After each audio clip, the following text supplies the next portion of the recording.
საუკეთესო ლუდის მაღაზიათა ქსელი აბა დამასწავლებელი. ვაჟაბშაველას 23 ნომერში გაიხსნა ჩვენი მე-10 ფილიალი.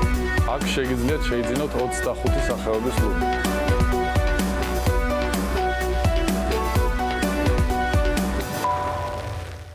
მართვის სისტემა სუპერმარკეტებისთვის. უსაზღვრო კასტომიზაცია და სრული ინტეგრაცია. მეგაპლუსი, თანამედროვე სისტემა შენი ბიზნესისთვის.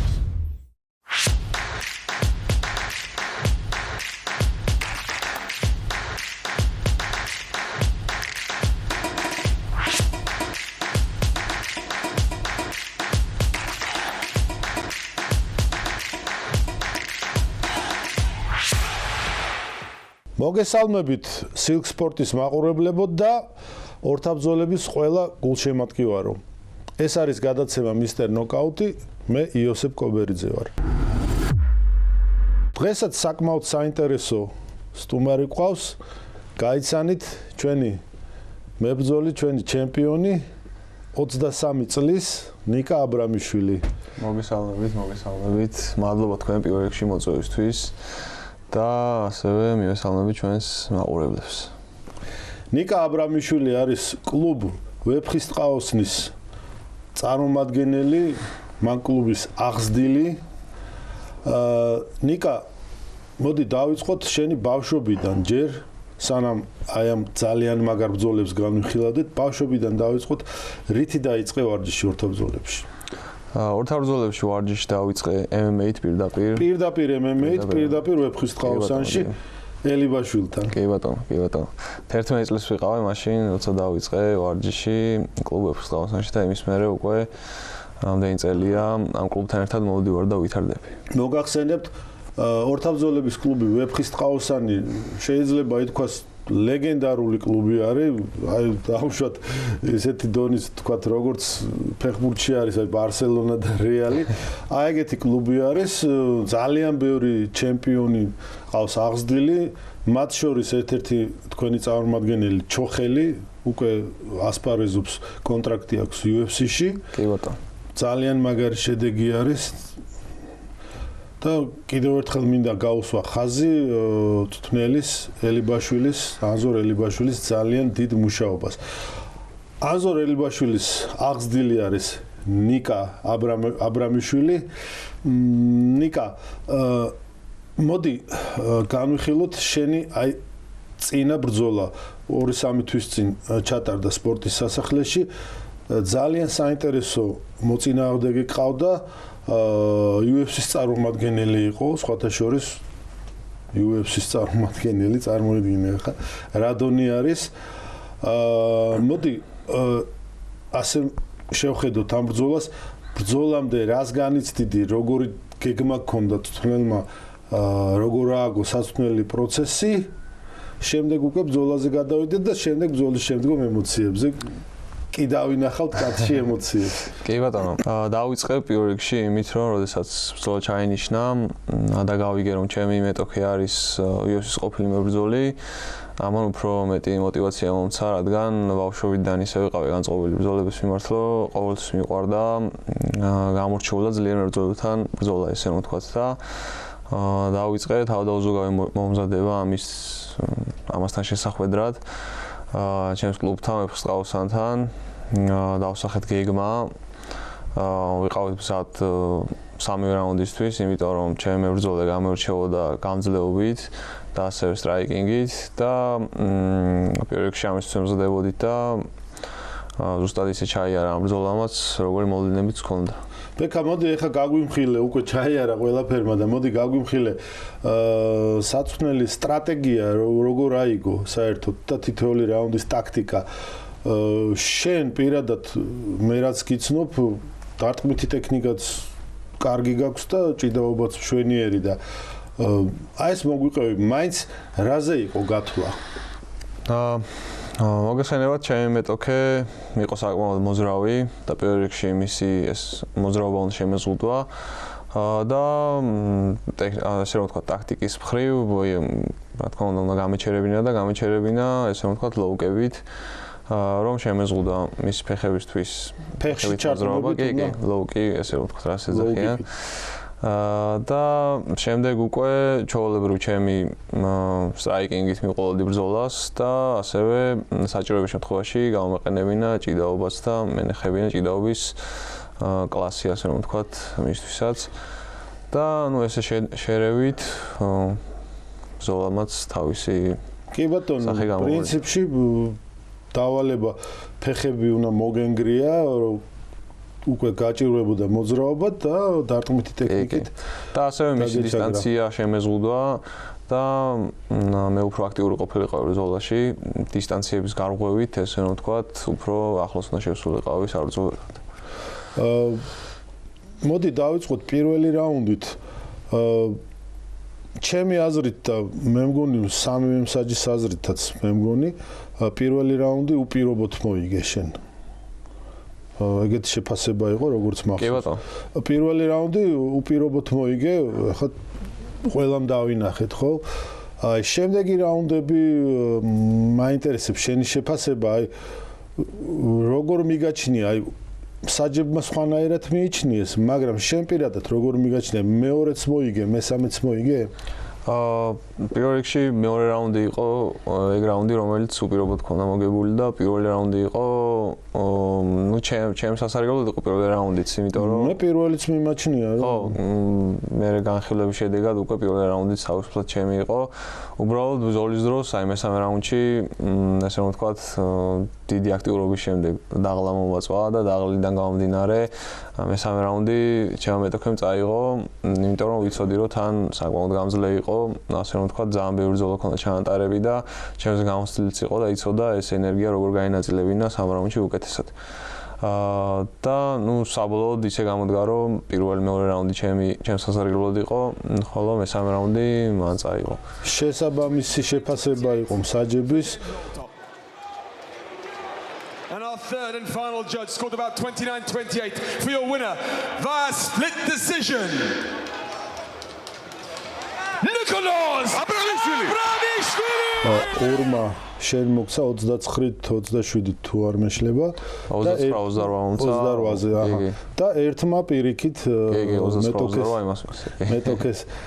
მოდი ესეთი რაღაც წარმოვიდგინოთ, ნიკა, ხა ამან უკვე ჩაიარა, ნახეთ რომ გაიმარჯვე. აი სხვანაირად რო გადაეწყვიტათ მსაჯებს, თქვა. აი იმ ერთ მსაჯს ერთი ქულა იქით რო დაეწერა და მოწინააღმდეგისთვის რომ მიეცათ გამარჯვება, თქვა. აი რა მოხდებოდა მე? ჩხუბის დროს ეს სიმართლე რო გითხრათ, პირველი რაუნდი არ მახსოვდა, იმდენად ემოციებში ვიყავი მესამე რაუნდის შემდეგ, როცა ბრძოლა მორჩა.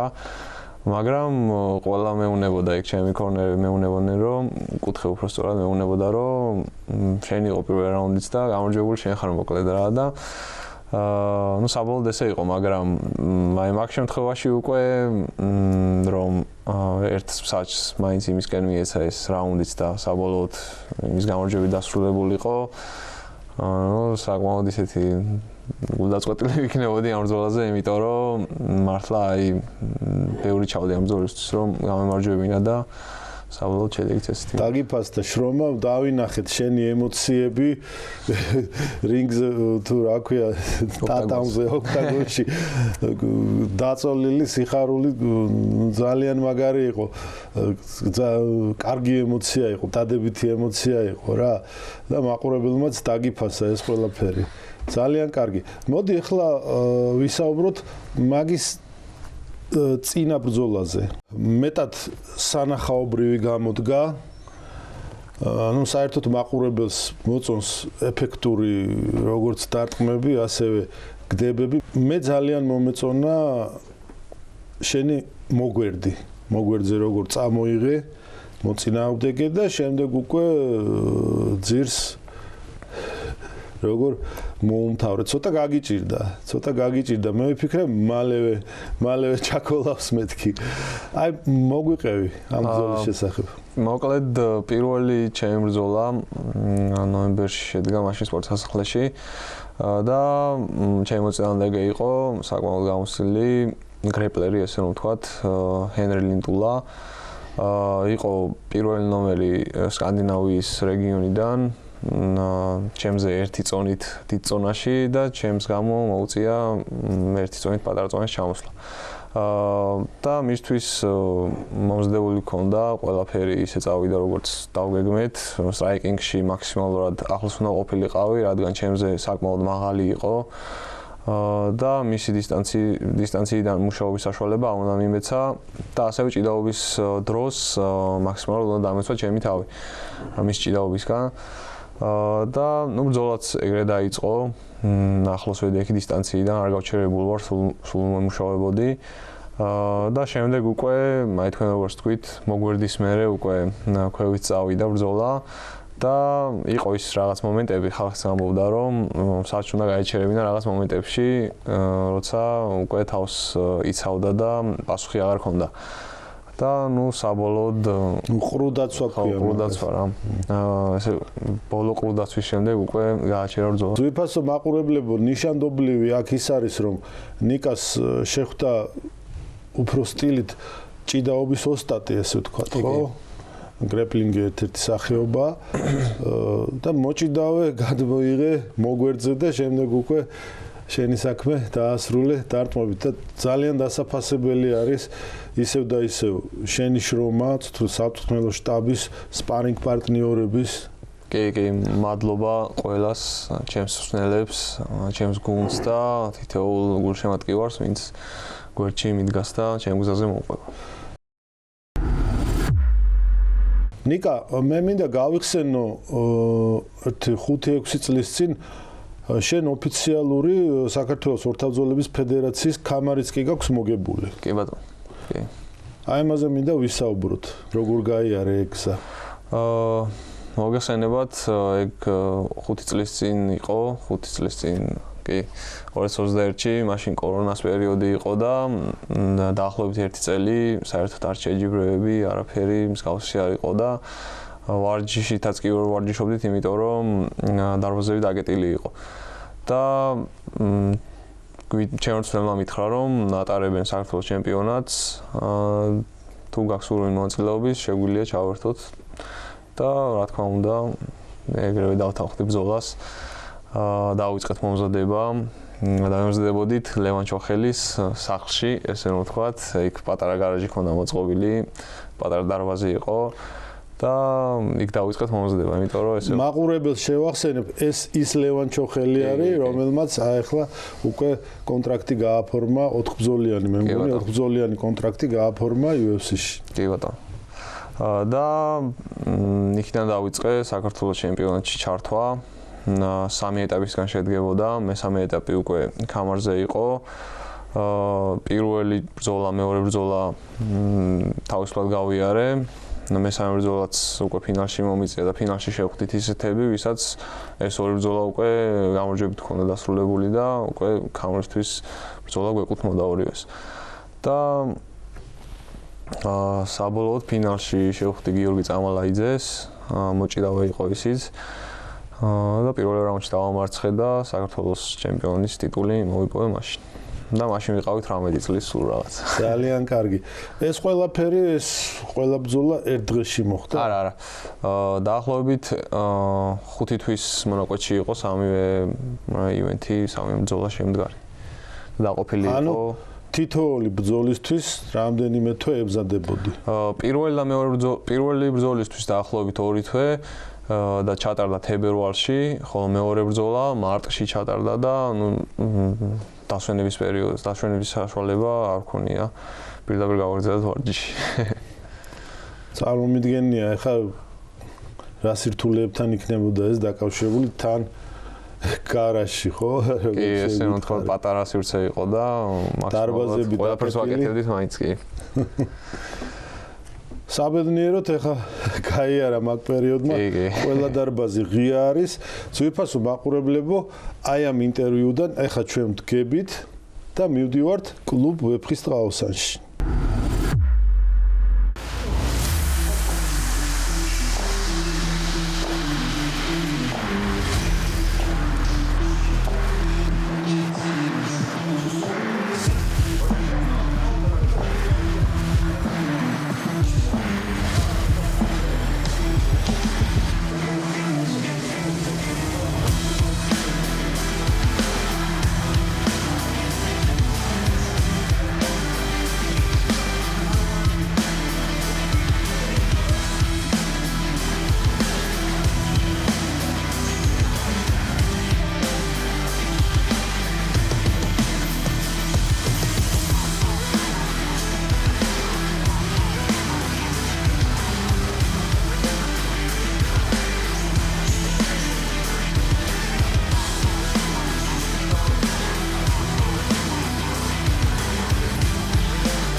როგორც შეგპირდით, ვიმყოფებით კლუბ ვეფხისტყაოსანში ჩემპიონების სამჭედლოში ერთ-ერთი ესე ვთქვათ, რიგითი ჩემპიონი ჩვენი ნიკოლოზ პაპაშვილი.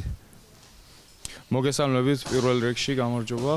მივესალმებით თქვენს აუდიტორიას. ნიკა, რამდენი წლის ხარ? მე 19 წლის. როგორც ვიცი, შენ ევროპის ვიცე-ჩემპიონიც კი გახდი ორთაბრძოლებში, ხო? MMA-ში. რომელ ასაკში და რა წონაში? მე გავხდი 17 წლის როცა ვიყავი მაშინ ევროპის ვიცე-ჩემპიონი 70 კილოგრამ კატეგორიაში. რამდენი ბრძოლა ჩაატარე? 5 ბრძოლა ჩავატარე, 4 გამარჯვებით დავასრულე, ხოლო ფინალში სამწუხაროდ დამარცხდი. არა უშავს, ეხლა დამარცხება გამარჯვებით შეიცვლება. ეს 5 ბრძოლა ერთ დღეს მოგიწია მაგის ჩატარება? კი, 5 ბრძოლა ერთ დღეს ჩავატარე და ფინალიდან, ნახევარფინალიდან ფინალამდე მხოლოდ 15 წუთი დამასვენეს და სამწუხაროდ ძალების აღდგენა ვერ მოვახერხე. 15 წუთი ბრძოლისთვის მოსამზადებლად ძალიან ცოტაა, ძალიან საერთოდ როგორ მოახერხე გასვლა, რა ვიცი. ეს თვითონ სპორტია ესეთი, რომ შეიძლება გაუთვალისწინებელი შემთხვევები მოხდეს, მაგრამ ყველაფრისთვის მაინც მზად უნდა იყო. მე რა თქმა უნდა გავედი მოსაგებად, თუმცა რაც მოხდა, ეგ მოხდა რა. არა უშავს, ევროპის ჩემპიონიც გახდები, მსოფლიოს ჩემპიონიც გახდები და ბრძოლისთვის მოსამზადებელი მეტი დროც გექნება. კიდევ ერთი ჩემპიონი, ვეფხისტყაოსნის კიდევ ერთი წარმომადგენელი, ივანე ბიქოშვილი. ივანე, მე როგორც ვიცი, შენ საქართველოს ჩემპიონიც ხარ, ევროპის პრიზიორიც ხარ. რომელ ასაკობრივ ჯგუფებში გითხარი თუ შეიძლება? დიახ, მოგესალმებით ყველას. ევროპის პრიზიორი ვარ პატარებში, 17 წლის ასაკში გავხდი პრიზიორი. საქართველოს მრავალგზის ჩემპიონი ვარ. ახლა გავხდი დიდებში, 18 პლუსში. დიდებში პირველად იასპარეზე და რა წონაში მოიგე? 79 კილოში. რამდენი ბრძოლა? 3. ერთ დღეში? არა, დღეში იყო ერთი ჩხუბი და 3 დღე გადანაწილეს და დღეში ერთი ჩხუბი 3-ე მოვიგე. ნუ დღეში ერთი ჩხუბი ეს უკვე კარგი გრაფიკი არის შენი მეგობრისგან განსხვავებით, რომელსაც 15 წუთი ქონდა მხოლოდ მოსამზადებლად. შვენიერი შედეგია, თან 18 წლის ბიჭი დიდებში. მე მგონი დიდი წარმატება არის. შენი ემოციები ფინალში გამარჯვების შემდეგ. დიდი ისეთი არაფერი, რა თქმა უნდა, ყოველთვის ყოფილი ვერ იქნები შენ თავზე, უფრო მეტი შეგვიძლია და ამას აუცილებლად დავამტკიცებთ. წინვალე პასუხი არის, ჩემპიონი უკმაყოფილო არის თავისი მომზადებით. წინვალე პასუხი არის. დარწმუნებული ვარ ამ პასუხის მერე, მე უბრალოდ დარწმუნებული ვარ, რომ აი დაანგრევ იქავრობას. შენი ფავორიტი ტექნიკა რომელი არის? მე ხო ვარ MMA-ის მებრძოლი და ასე რომ დგომში ძალიან კარგი ვარ და პარტერში, ასე რომ ჩემთვის სულ ერთი არის, ყველგან მაგარი ვარ. ყველგან მაგარი ხარ და ყველგან ძალიან კარგი ხარ. მაგრამ ჩემპიონი გახდი და მაინც არ მოგეწონა შენი თავი. აი რა არ მოგეწონა იმ ფინალური ბრძოლის დროს? რა შენიშვნები გაქვს შენ თავთან? უფრო მეც, ჩემ თავს მინდა რომ უფრო მეტი ვიშრომო და უფრო მეტი გავაკეთო ოქტაგონზე რა. ყველაფერს ესე ვერ გამოხატავ ემოციას რა.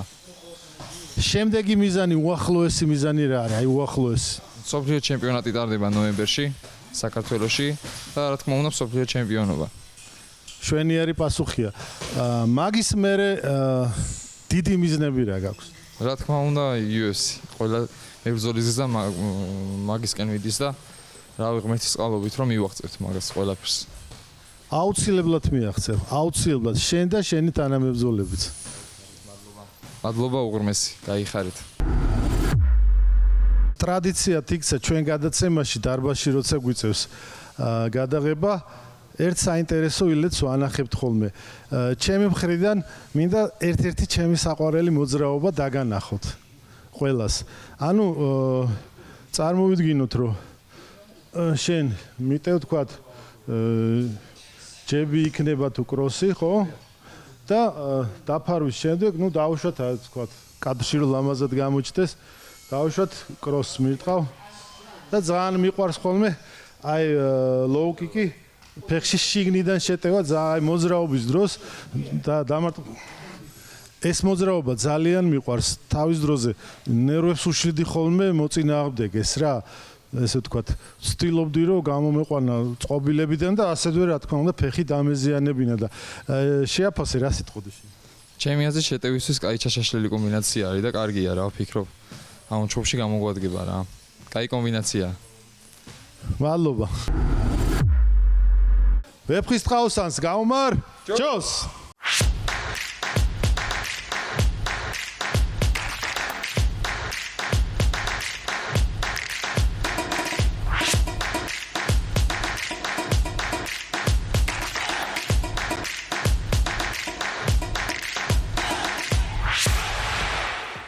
საუკეთესო ლუდის მაღაზიათა ქსელი აბა დამასწავლებელი.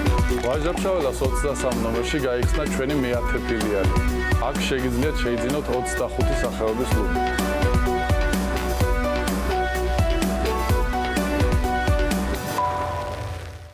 მართვის სისტემა სუპერმარკეტებისთვის. უსაზღვრო კასტომიზაცია და სრული ინტეგრაცია. მეგაპლუსი თანამედროვე სისტემა შენი ბიზნესისთვის.